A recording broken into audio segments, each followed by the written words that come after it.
दोस्तों, आज हम लोग पढ़ने वाले हैं प्रकाश के अपवर्तन के लघु उत्तरीय प्रश्न। अगर आप इसके अति लघु उत्तरीय प्रश्न के वीडियो नहीं देखे हैं तो जाकर जरूर देख लीजिएगा। डिस्क्रिप्शन में उन सभी वीडियो का लिंक दिया हुआ है।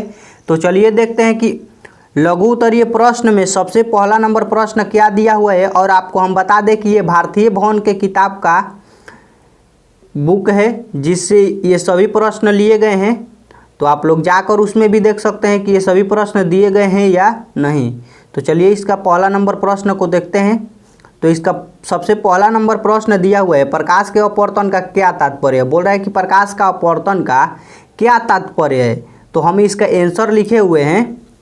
तो देखिए इसका आंसर हम पहले से लिखे हुए हैं कि इससे यही तात्पर्य है कि प्रकाश की किरण एक पारदर्शी माध्यम से दूसरे पारदर्शी माध्यम में जाते हैं तो वह अपने पूर्व पथ से विचलित हो जाते हैं। देखिए प्रकाश के अपवर्तन से हम लोगों को यही तात्पर्य मिलता है कि जब प्रकाश की किरण एक माध्यम से दूसरे माध्यम में जाएगी तो वह अपने पूर्व पथ से क्या हो जाएगी, विचलित हो जाएगी। क्या हो जाएगी, विचलित हो जाएगी। तो अब चलिए इसका दूसरा नंबर प्रश्न देखते हैं। तो दूसरा नंबर प्रश्न इसका दिया हुआ है कि हमारे दैनिक जीवन में प्रकाश के अपवर्तन के उपयोग के उदाहरण को लिखे। बोल रहा है दूसरा नंबर प्रश्न कि हमारे दैनिक जीवन में जो प्रकाश के अपवर्तन का उपयोग है उसका उदाहरण लिखे। तो इसका हम उदाहरण लिखे हुए हैं, आपको हटाकर पेज दिखाते हैं। तो देखिए हमारे दैनिक जीवन में प्रकाश का अपवर्तन के बहुत जगह उपयोग हैं, जैसे में पानी की सतह पर छड़ी का मुड़ा हुआ दिखना। पानी के सतह पर छड़ी का मुड़ा हुआ दिखना ये हमारे दैनिक जीवन में होता है। आप लोग देखे होंगे कि जब पानी के बाल्टी से कोई पानी के बाल्टी भरी हुई रहती है तो उसमें जो छड़ी होता है वो हल्का मुड़ा हुआ दिखाई देता है। तो इसका कारण भी क्या होता है, प्रकाश का अपवर्तन। दूसरा नंबर लिखे हुए, पानी से भरी बाल्टी की गहराई का कम प्रतीत होना। जब हम लोग पानी से भरी हुई बाल्टी की गहराई को देखते हैं तो उसका जो गहराई होता है वो कम प्रतीत होता है। यह भी हमारे दैनिक जीवन में ही होता है। तो चलिए दूसरा नंबर क्वेश्चन भी आपको समझ में आया होगा। अब चलिए इसका तीसरा नंबर क्वेश्चन देखते हैं कि तीसरा नंबर क्वेश्चन क्या दिया हुआ है। हल्का पेज को ऊपर कर लेते हैं और आपको दिखाते हैं। तो देखिए तीसरा नंबर प्रश्न दिया हुआ है, प्रकाश की एक किरण का अपवर्तन दिखाने के लिए किरण आरेख खींचे। बोल रहा है कि प्रकाश की एक किरण का अपवर्तन दिखाने के लिए किरण आरेख खींचे। तो देखिए हम किरण आरेख खींचे हुए हैं, आपको दिखा देते हैं। जब किरण विरल माध्यम से सघन माध्यम में जाती है। पहला नंबर क्वेश्चन बोल रहा है कि जब कोई किरण विरल माध्यम से सघन माध्यम में जाती है तब क्या होता है।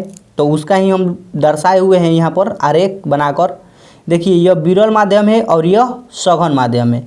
तो जब कोई किरण विरल माध्यम से सघन माध्यम में आती है तो वो क्या होती है, अभिलंब की ओर हल्का मुड़ जाती है। और इसका जो आपतित किरण है वो उसका जो कोण बनता है अभिलंब और आपतित किरण के बीच वो क्या होता है, आई से दर्शाते हैं, उसे हम लोग आपतन कोण बोलते हैं। और यहाँ पर देखिए ये परावर्तित किरण है और ये अभिलंब। परावर्तित किरण और अभिलंब के बीच जो कोण बनता है वह क्या होता है, परावर्तन कोण। तो इसे हम लोग आर से दर्शाते हैं। तो ये पहला नंबर क्वेश्चन बोल रहा था। इसका दूसरा नंबर क्वेश्चन बी नंबर जो है बोल रहा है कि जब किरण सघन माध्यम से विरल माध्यम में जाती है। जब कोई किरण विरल माध्यम से सघन माध्यम में जाती है तो आपको हम दिखाएं क्या होता है।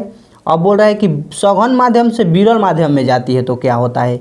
तो देखिए यहाँ पर भी हम वही चित्र बनाए हुए हैं, वही डायग्राम बनाए हुए हैं। और देखिए यहाँ पर ये सघन माध्यम है और ये विरल माध्यम। तो अब सघन से यह विरल में जा रही है तो क्या होगी, यह अभिलंब से हल्का दूर हटेगी। क्या होगी, अभिलंब से हल्का दूर हटेगी। और इसके बीच में भी जो कोण बनता है उसे हम लोग आई से और आर से दर्शाते हैं। कैसे, आई से और आर से। तो जो आती है वो किरण क्या होती है, आई होती है, और जो जाती है उसे हम लोग आर से दर्शाते हैं। तो तीसरा नंबर तक क्वेश्चन आपको समझ में आए होंगे लघु उत्तरीय प्रश्न का। अब इसका 4 नंबर क्वेश्चन को देखते हैं। इसमें टोटल मिलाकर 22 क्वेश्चन हैं, जिसमें हम लोग इस वीडियो में 11 क्वेश्चन को कंप्लीट करेंगे। अगले वीडियो में 11 क्वेश्चन हम लोग कंप्लीट करेंगे और 11 जो क्वेश्चन बच जाएंगे उसको हम लोग अगले वीडियो में कंप्लीट करेंगे। तो चलिए इसका 4 नंबर क्वेश्चन को 4 नंबर क्वेश्चन को देखते हैं। 4 नंबर क्वेश्चन दिया हुआ है, हवा में चलती हुई प्रकाश की एक किरण जल में तिरछे प्रवेश करती है क्या प्रकाश की किरण अभिलंब की ओर झुकेगी अथवा अभिलंब से दूर हटेगी। बोल रहा है कि जब कोई किरण हवा से चलती हुई एक प्रकाश की किरण वह तिरछी जल में प्रवेश करती है, यहाँ पर देखिए जल लिखा हुआ है, जल में तिरछी प्रवेश करती है तो क्या वह अभिलंब की ओर झुकेगी या अभिलंब से दूर हटेगी।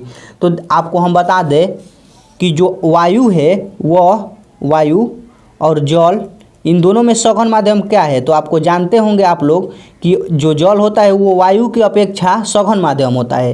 तो जब कोई किरण सघन से विरल में आती है, विरल से सघन में आती है तो क्या होता है, वो अभिलंब की ओर हल्का मुड़ जाती है। तो इसका आंसर क्या होगा, वो अभिलंब की ओर हल्का मुड़ जाएगी। इसका आंसर अभिलंब की ओर झुकेगी। क्या होगा, अभिलंब की ओर झुकेगी।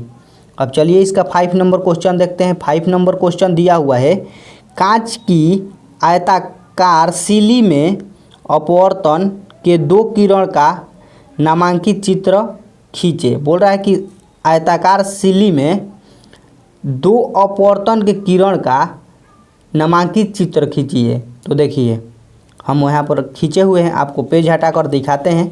तो देखिए पहला नंबर हम खींचे हुए हैं वायु से कांच में। जब वायु से कांच में जाएगी प्रकाश तब क्या होगा। तो देखिए वायु क्या हो जाएगा, कांच की अपेक्षा विरल माध्यम। तो जब विरल से सघन में आएगी तो क्या होगा, वो अभिलंब की ओर हल्का झुकेगी।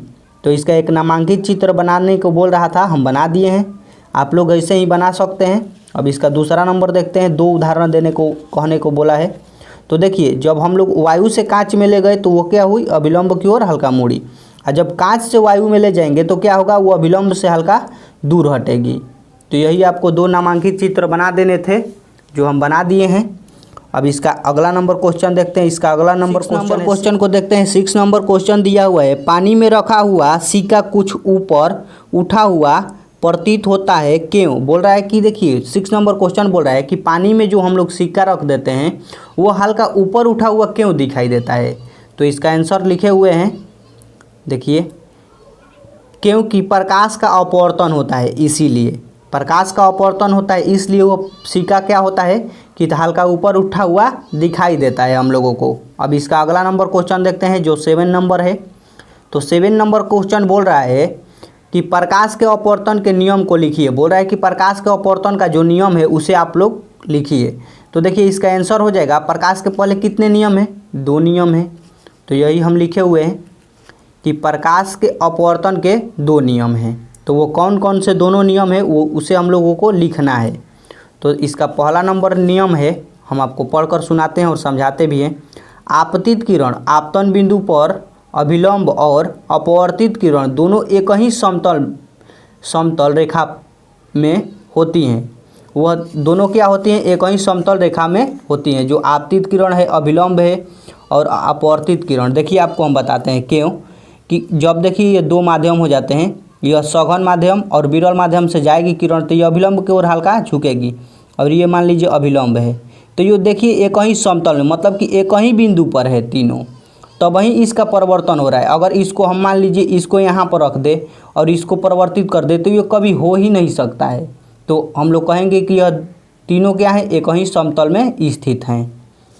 अब चलिए इसका दूसरा नंबर देखते हैं, नियम क्या बोल रहा है। दूसरा नंबर नियम बोल रहा है, किन्हीं 2 माध्यमों और प्रकाश के किसी विशेष वर्ण के लिए आपतन कोण की ज्या और अपवर्तन कोण की ज्या का अनुपात एक नियतांक होता है। बोल रहा है कि जो अपवर्तन कोण की ज्या है और आपतन कोण की ज्या है वह नियत होता है। sin i बटा sin r आप लोग जानते ही होंगे, हम पढ़ाए भी हैं। अगर आप वीडियो देखे होंगे तो आपको ज़रूर समझ में आएगा कि sin i बटा sin r होता है। यह क्या होता है, यह एक नियतांक होता है। क्या होता है, नियतांक होता है।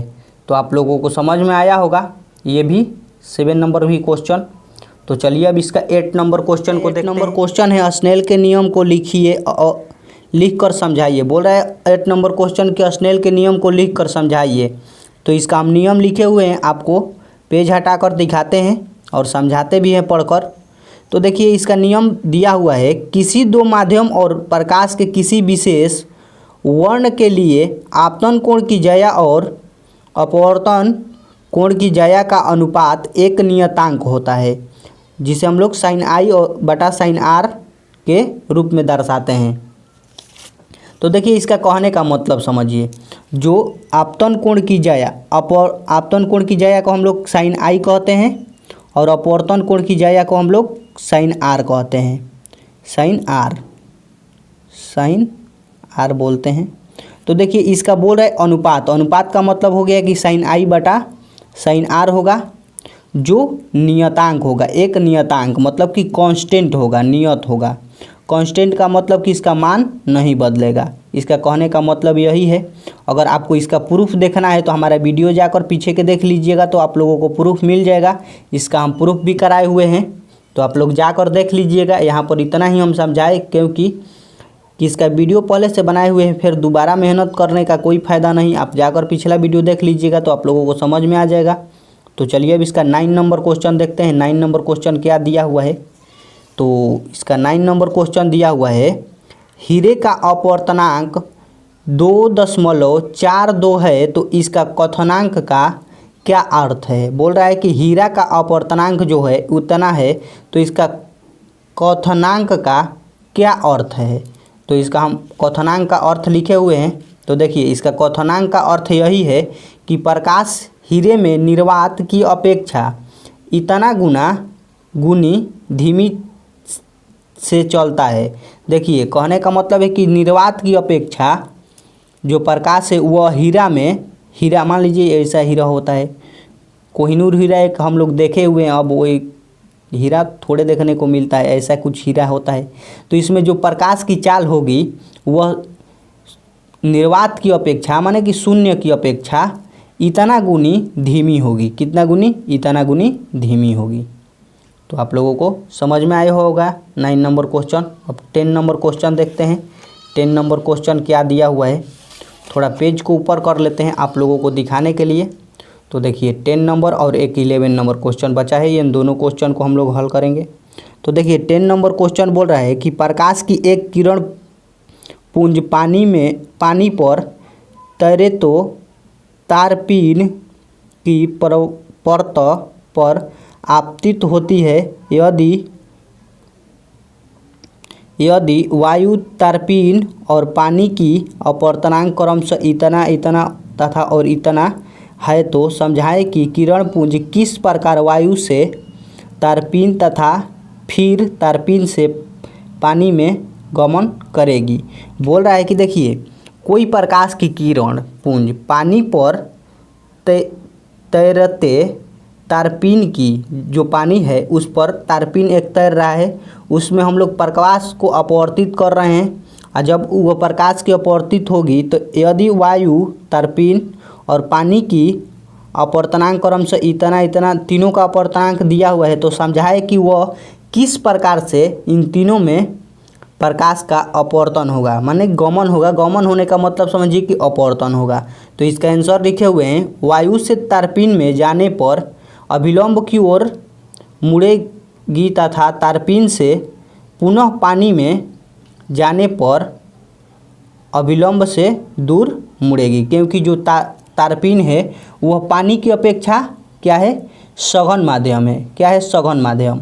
और जो वायु है उसके अपेक्षा यह सघन माध्यम है। तो जब यह आएगी तो तारपीन में जितना देर रहेगी वो अभिलंब की ओर मुड़ी रहेगी, और तारपीन से जैसे बाहर निकलेगी पानी में प्रवेश करेगी तो वो अभिलंब से हल्का दूर भागेगी। क्यों भागेगी? क्योंकि यह जो है तारपीन है वह पानी की अपेक्षा सघन माध्यम है, इसलिए। तो चलिए आपको ये क्वेश्चन समझ में आया होगा। 11 नंबर क्वेश्चन को देखते हैं। 11 नंबर क्वेश्चन क्या है। तो देखिए 11 नंबर क्वेश्चन दिया हुआ है, आपको एक उत्तल लेंस, एक अवतल लेंस तथा एक कांच की वृत्ताकार पट्टी दी गई है, तो उनकी सतहों को बिना छुपाए आप उनमें अंतर कैसे बताएंगे। बोल रहा है कि देखिए आपको एक उत्तल लेंस, एक अवतल लेंस और एक कांच की वृत्ताकार पट्टी दी हुई है, तो आपको उनके सतहों को नहीं छिपाना है। जैसे कि सतह का मतलब हो गया कि उसका जो पृष्ठ दिया हुआ है उस पृष्ठ को नहीं छिपाना है, बिना पृष्ठ के छुपाए हुए आपको उनमें अंतर बताना है। तो आप लोग ऐसे लिख सकते हैं, हम उसका आंसर लिखे हुए हैं कि जब हम उत्तल लेंस से प्रकाश को परावर्तित करने पर वह प्रकाश को एक बिंदु पर कर देती है। जब उत्तल लेंस में हम लोग किसी प्रकाश को परावर्तित करते हैं तो वह क्या होती है, वह ये उत्तल लेंस से परावर्तन होने के बाद क्या होता है कि वो एक जगह जाकर कांस्टेंट हो जाती है। अब उसके बाद तथा अवतल से प्रकाश अपसारित कर देता है। अवतल जो है वह प्रकाश को क्या करता है, अपसारित कर देता है। अपसारित का मतलब कि यह क्या कर देता है, फैला देता है प्रकाश को इस तरह से। तो इन दोनों में अंतर स्पष्ट हो गया, क्योंकि यह मिला देता है और यह फैला देता है। और वृत्ताकार पट्टी से प्रकाश सीधे निकल जाती है। वृत्ताकार पट्टी जो रहेगा, मान लीजिए इस तरह से, इससे प्रकाश को परावर्तित करेंगे तो वह सीधा निकल जाएगा, क्योंकि जो लाइट होता है टार्च, उसके आगे भी वृत्ताकार पट्टी ही होती है कांच का, लेकिन उससे क्या प्रकाश परावर्तित होता है, नहीं होता है। उससे प्रकाश का कोई परिवर्तन नहीं होता है, वो सीधा निकल जाता है। तो आप लोगों को 11 तक क्वेश्चन समझ में आए होंगे। अगर क्वेश्चन समझ में आए हैं तो हमारे चैनल को लाइक एंड सब्सक्राइब जरूर कर लें इसी तरह के वीडियो देखने के लिए। और हम सारा प्रकाश के अपवर्तन के वीडियो बना चुके हैं और पढ़ा भी चुके हैं और बता भी चुके हैं सही से। आप लोग लाइन बाय लाइन जाकर देख सकते हैं, हर टॉपिक पढ़ाया गया है। तो चलिए, वीडियो अंत तक देखने के लिए दिल से थैंक यू। अब इसका अगला नंबर वीडियो कल मिलेगा आप लोगों को।